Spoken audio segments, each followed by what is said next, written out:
رمضان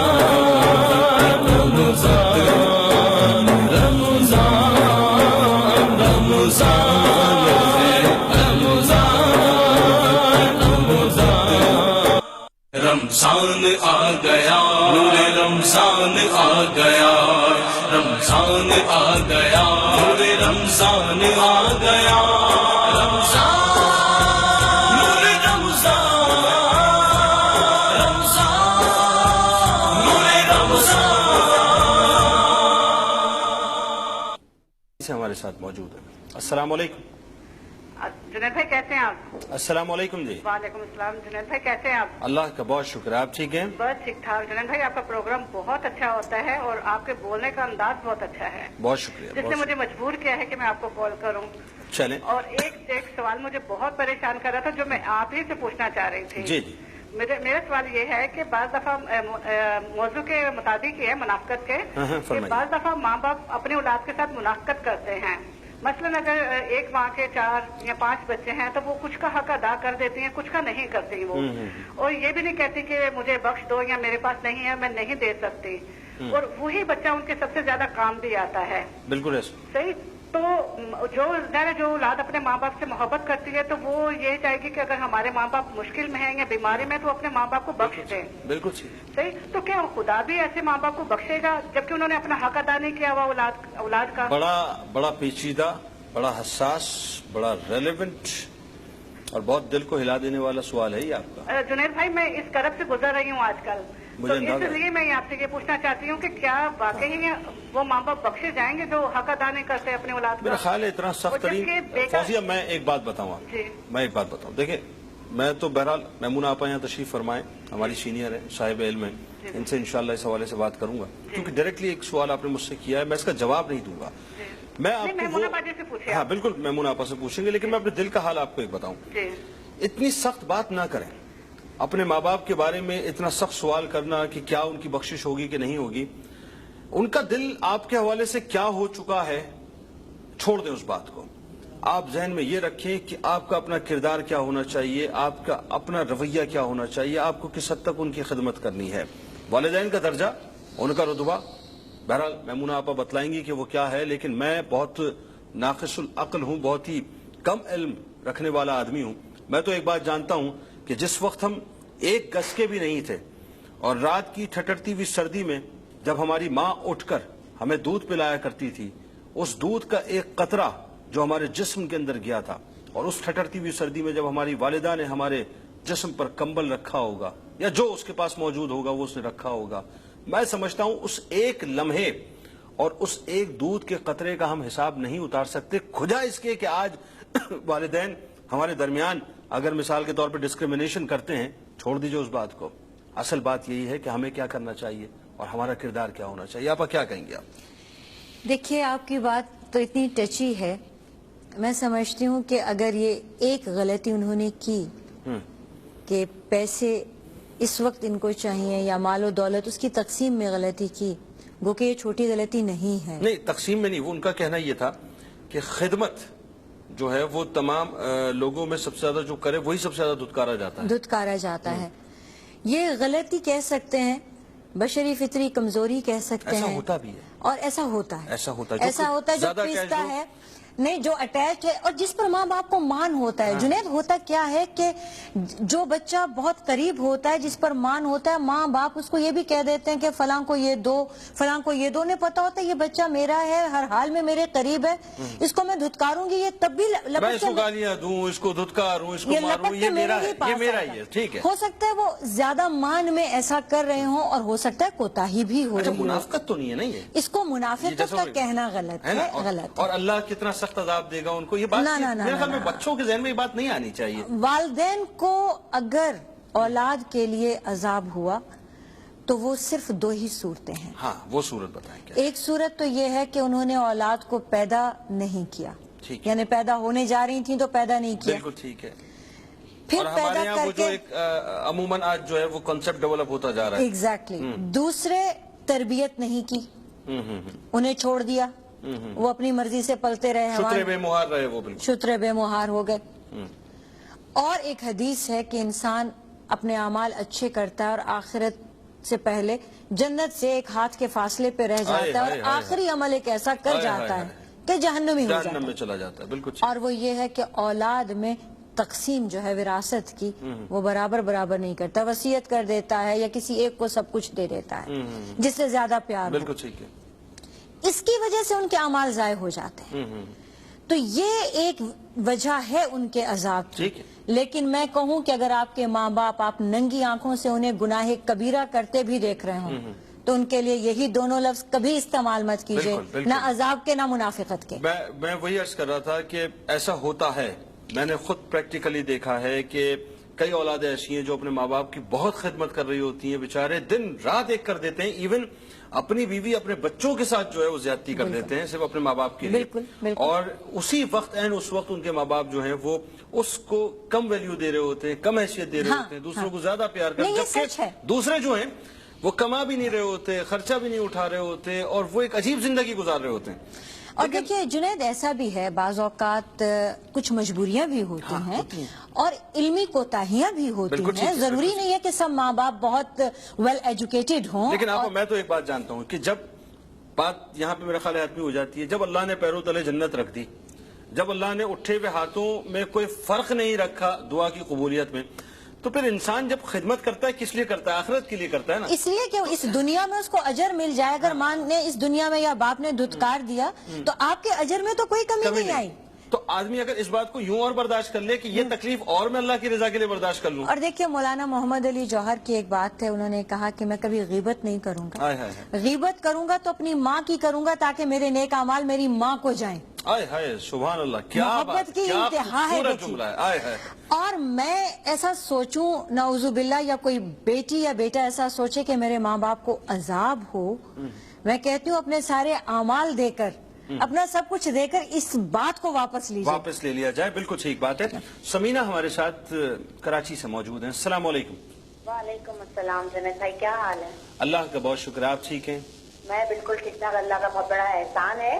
بہت پسند ہے مجھے آپ کا پروگرام, بہت ریگولرلی دیکھتی ہوں اور کافی اچھی باتیں سیکھنے کو سننے کو ملتی ہیں, اور کافی وقت نکال کر آپ ہمارے لیے آتے ہیں, اس بات کا تو بہت بہت شکریہ. بہت شکریہ. اور میں میمونہ آپا سے بات کرنا چاہتی ہوں. بالکل. جی. السلام علیکم میمونہ آپا. وعلیکم السلام ورحمۃ اللہ. میں یہ جاننا چاہ رہی تھی کہ نماز کے دوران اکثر ہوتا کیا ہے نا کہ ہمارا دھیان کہیں اور جاتا ہے, 10 طرح کی باتیں دماغ میں نماز کے ٹائم پر آ رہی ہوتی ہیں, تو کیا آیا کہ ہماری نماز قبول ہوتی ہے؟ اچھا, وساوس آتے ہیں, توجہ بٹ رہی ہوتی ہے, بنیادی بات یہ. بالکل آپ کو بتلاتے ہیں. آپ کا بہت شکریہ, آپ نے ہمیں جوائن کیا. جی آپ کیا فرمائیں گے؟ دیکھیے ایسا ہے کہ جب توجہ بٹ رہی ہو نا, تو جو بھی ہم تلاوت کر رہے ہیں اگر اسے ہم ذرا اونچی آواز سے کرنے لگیں, اپنے کانوں میں اپنی آواز پڑھنے لگے, تو توجہ جو ہے وہ واپس آ جاتی ہے, اور وساوس کا آنا اور وہ ساری چیزیں. باقی اللہ تعالیٰ قبول کرنے والے تو نیتوں کا مالک ہے. بلکہ میں تو یہ کہتا ہوں یہ بھی ایمانیات کی نشانی ہے کہ خزانہ جہاں پر ہوتا ہے وسوسہ بھی وہیں پر آتا ہے. دیکھیے شیطان حملہ کرتا ہی اس وقت ہے جب آپ پورا دھیان دے رہے ہوتے ہیں, اس کو تکلیف پہنچتی اسی وقت ہے. آپ دیکھیں, آپ قرآن مجید کی تلاوت کریں نا اور اس پہ غور کرنا شروع کریں, وہی نیند آنے لگتی, اور وہاں اس کو بند کریں تو آپ بالکل ہوشیار ہو جاتے ہیں, ایک دم پرباش ہو جاتے ہیں. اچھا, اب یہ بتلائیے کہ منافقت پہ ہم جو بات کر رہے تھے, کیا حشر ہے ان لوگوں کا؟ مطلب آپ سیاسی افق پہ دیکھیں, سماجی افق پہ دیکھیں, معاشرتی افق پہ دیکھیں, آپ گھریلو حوالوں سے بات کریں, ہر حوالے سے بات کریں, یعنی انفرادی سطح سے لے کر اجتماعیت کی سطح پہ, قوم کی سطح پہ, لیڈرز کی سطح پہ منافقت اپنے عروج پہ نظر آتی ہے. وعید کیا کیا ہے؟ دیکھیے آیات قرآنی میں تو بہت سخت الفاظ ہیں. سورہ توبہ کی آیت 68 میں اللہ تعالیٰ فرماتے ہیں کہ وعد اللہ المنافقین والمنافقات والکفار نار جہنم خالدین فیہا ہی حسبہم ولعنہم اللہ ولہم عذاب مقیم. یہ آپ دیکھیے کتنی چیزیں ہو گئیں. اللہ کا وعدہ ہے منافق مردوں سے, منافق عورتوں سے اور کافروں سے کہ انہیں جہنم کی آگ میں ضرور ڈالے گا. اچھا ٹھیک ہے, پہلی چیز. اچھا, اس میں اسپیسیفائی نہیں کیا کافروں کو یا مشرکوں کو؟ کافر ساتھ میں ہیں، کافر ساتھ میں ہیں، اس کا مطلب ہے کہ منافق جو ہیں وہ الگ ہیں، کافر الگ ہیں. ٹھیک ہے، ہاں میں وہی منافق مرد اور منافق عورتیں اور کفار، یعنی مسلمان بھی اس میں شامل بالکل ہوں گے. منافق مسلمان. ٹھیک ہے. جہنم کا وعدہ ہے خالدین فیہا، وہ اس میں ہمیشہ رہیں گے. ہی حسبہم، یہ ان کی جزا ہے، یہی ان کو ملے گا، مطلب ان کا انعام یہ ہے، یہ انعام ہے کہ جو انہوں نے کیا. اس کے بعد لعنہم اللہ، اللہ کی لعنت لعنت ان لوگوں پر. ٹھیک ہے. اور وَلَهُمْ عَذَابٌ مُقِيمٌ، ان پر عذاب قائم رہنے والا ہے. عذاب ایسا ہوتا ہے کہ آیا اور گیا. ٹھیک ہے. مسلمان جہنمی وہ ہوتے ہیں کہ جن کے ایسے گناہ ہیں جن کو جہنم میں ڈالا کچھ دنوں کے لیے اور نکال دیا، پھر انہیں جنت مل گئی. بالکل ٹھیک ہے. لیکن منافق کے لیے ایسا نہیں ہے. اس آیت میں سورہ توبہ آیت 68. اسی طرح سورہ نساء آیت 145 میں اللہ تعالیٰ فرماتے ہیں ان المنافقین فی الدرک الاسفل من النار. جہنم کے درجے ہیں، اور سب سے کافروں سے بھی نچلا درجہ جو ہے وہ منافق کا ہے، بالکل حتمی درجہ ہے، سب سے نچلا درجہ. بالکل ٹھیک. یہ منافقین اس میں جائیں گے. اور دیکھیے منافقین کا جو سردار تھا، اس انجام کے طور سے، سزا کے طور سے اس بات کو ذہن میں رکھیے، عبداللہ بن ابی بن سلول. یہ جب فوت ہوتا ہے تو اس کا بیٹا آپ صلی اللہ علیہ وسلم کے پاس آ کر دوزانو ہو کے بیٹھ جاتا ہے اور آپ کی طرف رحم طلب نگاہوں سے دیکھا کرتا ہے. آپ سمجھ جاتے ہیں یہ کیا چاہتا ہے. آپ انہیں اپنا کرتا دے دیتے ہیں کفنانے کے لیے. آپ اس کے جنازے میں چلے جاتے ہیں، آپ اس کے لیے استغفار کی دعا فرماتے ہیں.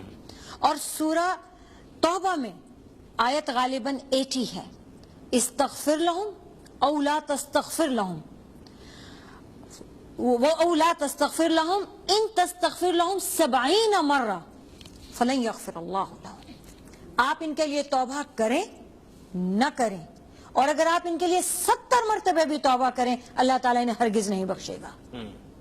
یہ منافقین کے لیے کہا اور پرٹیکولرلی اس شخص کے لیے کہا. ٹھیک ہے، بالکل ٹھیک ہے. بات جاری رکھیں گے. ناظرین انشاءاللہ آخری سیگمنٹ میں آپ سے ملاقات ہوگی، مل کے دعا کریں گے، کچھ مزید گفتگو ملاقات خصوصی ٹرانسمیشن کے آخری سیگمنٹ کے ساتھ ایک بار پھر آپ کا میزبان محمد جنید اقبال افطار کے ان پیارے سے لمحات میں حاضر خدمت ہے.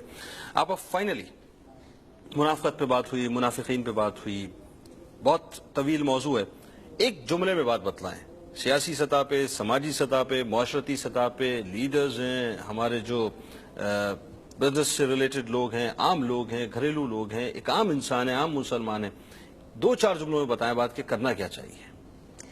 دیکھیے بھائی، ہم ایک راستہ اختیار کرنا ہی پڑے گا ہمیں.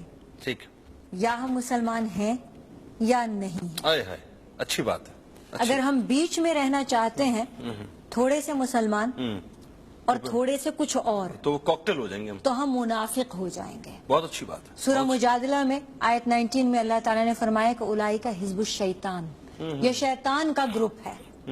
اب ہم اپنے آپ کو کون سا گروپ میں رکھنا چاہتے ہیں یہ فیصلہ ہم ہی کو کرنا ہے. واہ. اور میں یہ سمجھتی ہوں کہ اگر یہ فیصلہ ہم کر لیں اور آج ہی کر لیں تو اچھا ہے. ایک منہ لے کر اللہ تعالیٰ کو ملیں گے قیامت کے دن، اور وہ مسلمانوں جیسا منہ ہوگا. اللہ تعالیٰ کو ہمارے گناہوں کی کوئی پرواہ نہیں ہے جنید. آسمان سے، زمین سے لے کے آسمان کے کناروں کو چھونے لگے تو بھی وہ بخش دے گا. بالکل ٹھیک ہے. لیکن منہ سچا تو لیں، اس کو ایک تو مانیں. بہت پیاری بات آپ نے فرمائی، اور میرا خیال ہے یہ پنچ لائن ہے کہ ہمیں ایک ایسی شکل لے کے جانا چاہیے، ایک ایسا تشخص لے کے کہ جو بنیادی طور پہ ایک مسلمان کا تشخص ہو. آپ کا بہت شکریہ، آپ تشریف لائیں.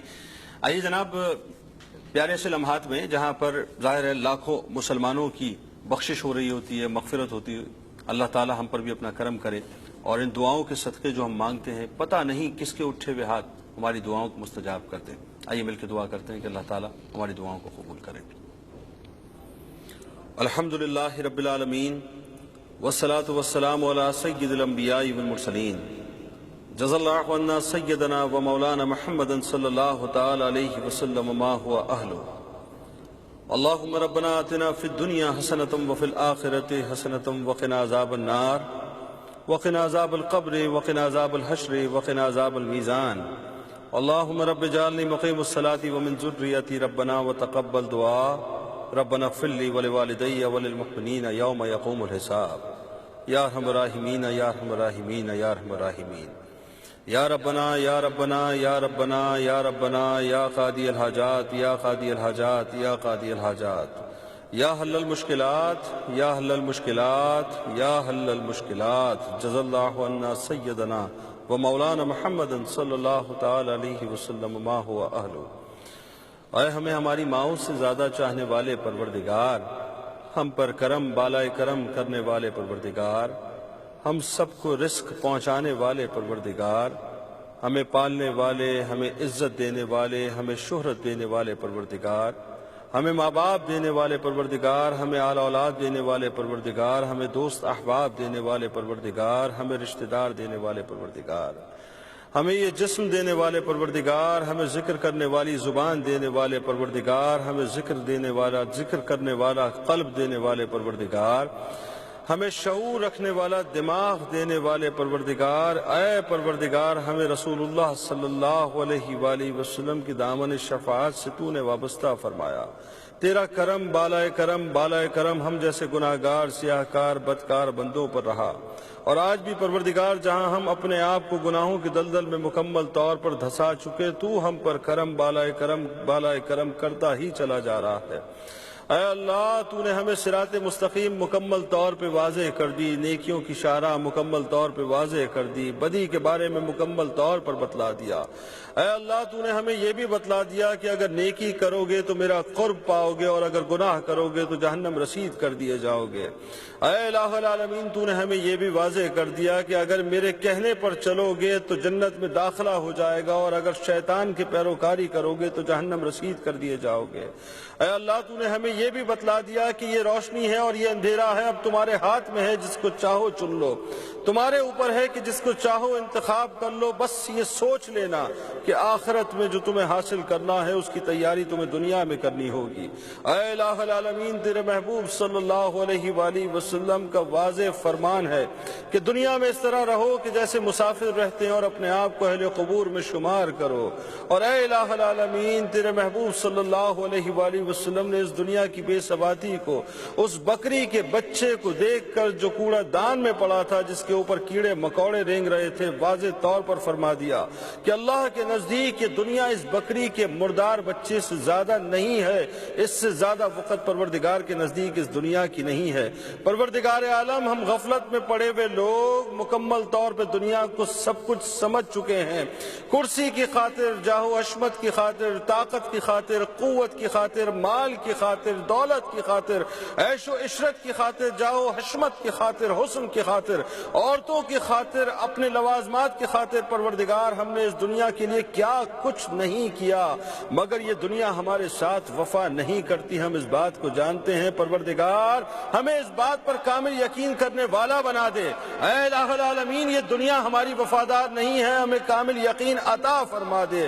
اے اللہ اس دنیا کے لیے ہم نے سب کچھ کیا، ہمیں معاف فرما دے۔ اے اللہ اس دنیا کی جاہ و حشمت کے لیے، اس کی کرسی کے لیے، اس کی طاقت کے لیے ہم نے جھوٹ بولا، جھوٹ بولتے چلے گئے، منافقت کی، منافقت کرتے چلے گئے۔ اے اللہ کسی کے سامنے کچھ تو کسی کے سامنے کچھ اپنے چہرے کو بیان کرتے چلے گئے۔ اے الہ العالمین ہماری تمام منافقتوں کو معاف فرما دے، ہمارے تمام جھوٹ کو معاف فرما دے، یا اللہ ہماری تمام غلط بیانی کو معاف فرما دے۔ اے الہ العالمین ہمیں دنیا میں رہ کر آخرت کی تیاری کرنے والا بنا دے۔ اے اللہ ہماری آل اولاد کی، ہمارے والدین کی اور پوری امت کی بخشش و مغفرت فرما دے۔ تیرے گناہگار سیاہکار بدکار بندے تیری بارگاہ میں حاضر ہیں، پوری دنیا میں پروردگار اس وقت لاکھوں کی تعداد میں لوگ تیری بارگاہ میں ہاتھ اٹھا کر اپنے گناہوں کی معافی چاہتے ہیں۔ اے اللہ چوتھا روزہ اپنے اختتام کو پہنچ رہا ہے، ہم نہیں جانتے کہ ہم نے تیری نمازوں کا حق ادا کیا کہ نہیں کیا۔ اے اللہ ہم نہیں جانتے کہ ہم نے تیرے روزوں کا حق ادا کیا کہ نہیں کیا۔ اے الہ العالمین ہم یہ بھی نہیں جانتے کہ ہم نے تیرے قرآن کا حق ادا کیا کہ نہیں کیا۔ اے اللہ ہم یہ بھی نہیں جانتے کہ ہم نے تراویح کا حق ادا کیا کہ نہیں کیا؟ اے الہ العالمین، تہجد میں اٹھ کر رو رو کر جو بندے تجھے مناتے ہیں اور تیرے سامنے گڑ گڑاتے ہیں اور آنسو بہاتے ہیں اور اپنے گناہوں کی معافی مانگتے ہیں، پروردگار ہم تو یہ بھی نہیں جانتے کہ ہمیں کون سی ایسی تہجد میسر آئی جسے تو نے قبول کیا، اور اے الہ العالمین وہ بندے جو راتوں کو اٹھ کر صلاۃ التسبیح ادا کرتے ہیں اور تجھ سے اپنے گناہوں کی معافی مانگتے ہیں، ہم تو یہ بھی نہیں جانتے کہ ہمیں کون سی صلاۃ التسبیح ایسی میسر آئی جس میں تو ہم سے راضی ہوا، مگر پروردگار عالم ہمیں اس بات کا یقین ہے اور بے شک یقین ہے کہ تیری رحمت بہت وسیع ہے۔ جو بندہ تمام تر ندامتوں کے ساتھ، تمام تر اشکوں کے ساتھ، اپنے آنسوؤں کو بہاتے ہوئے، اپنے سروں کو جھکاتے ہوئے، اپنے گناہوں کا اقرار کرتے ہوئے، ایک مجرم کی طرح لڑکھڑاتے ہوئے اپنے سر کو جھکا کر تیری بارگاہ میں حاضر ہوتا ہے اور تجھ سے یہ عرض کرتا ہے کہ پروردگار میں اپنے گناہوں پر نادم ہوں، اپنے گناہوں پر شرمسار ہوں، اپنے آنسوؤں کو بہا کر تجھ سے سچی پکی توبہ کرتا ہوں اور وعدہ کرتا ہوں کہ آئندہ یہ گناہ نہیں کروں گا، تو پروردگار ہمیں یقین ہے تو اسے معاف فرما دیتا ہے، تو اس پر کرم فرما دیتا ہے، تو اس پر رحم فرما دیتا ہے، تو اس کے آنسوؤں کی لاج رکھ لیتا ہے، تو اس کے اٹھے ہوئے ہاتھوں کی لاج رکھ لیتا ہے، تو اس کی پھیلی ہوئی جھولی کی لاج رکھ لیتا ہے۔ اے اللہ، اس وقت ہم تمام گناہگار بندے اور بندیاں تیری بارگاہ میں حاضر ہیں، اقرار کرتے ہیں اپنے تمام گناہوں کا، نادم ہیں اپنے تمام گناہوں پر، اور وعدہ کرتے ہیں، ارادہ کرتے ہیں اس بات کا کہ آئندہ کبھی گناہ نہیں کریں گے۔ اے الہ العالمین، ہمیں نیکیوں پر استقامت عطا فرما دے، ہمیں گناہوں سے بچنے کی توفیق عطا فرما دے، ہماری تمام تر خطاؤں کو معاف کر کے ہماری توبہ کو اپنی بارگاہ میں قبول فرما لے۔ اے اللہ، لاکھوں کروڑوں کی تعداد میں اس وقت مسلمان ظاہر ہے پوری دنیا میں تیری عبادت کر رہے ہیں، اور یہ وہ موقع ہے جہاں تو لاکھوں افراد کی بخشش کرتا ہے۔ اے اللہ، ہم تمام لوگوں کو بھی ان بخشے ہوئے لوگوں میں شامل فرما دے۔ پروردگار سب کی پریشانیوں کو دور فرما دے اور سب کی جائز دعاؤں کو اپنی بارگاہ میں قبول فرما لے۔ وصلی اللہ تعالی علی خیر خلقہ ونور عرشہ افضل الانبیاء والمرسلین حبیبنا وسیدنا وشفیعنا ومولانا محمد وعلی آلہ واصحابہ اجمعین، آمین برحمتک یا ارحم الراحمین۔ رمضان ہے اللہ کی قربت